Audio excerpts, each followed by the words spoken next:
Butundagı gengiştan bagalegen kapşırıp, ıçkırına tapşırıp, kardanıp jügürüp, dambalın ödü tüdünüp, batırdığım bilgizip, özü suçulları bakay, bayağı balla jetimdi, boyununa mengizip, жылаң бас başı оңшоңдоп, жылаң айлақ шоңшоңдоп, bir құдайға жалынып, сырдайраны кечүүгө, сыртанын гана бакай камынып.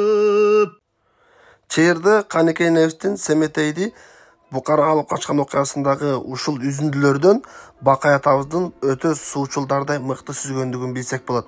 Ошону менен катар жердин түбү желпиниште Олият Чалдын колунда жүргөндө Бакай атабыз улуу дайра суу кечип көнгөн бакай эмеспи, агыны катуу мухитке кыйла көнүн каргытып бөлгөн бакай эмеспи деген ысаптарынан дагы жөнөкөй кабыстарда, бассейндерде эле эмес, деңиздерде, керек болсо океанда дагы Бакай атабыз сүзгөндүгүн, суунун сырын мыкты билгендигин Манас баянынан билебиз. Манас баянында өзү биз билбеген кызыктар али алдыда.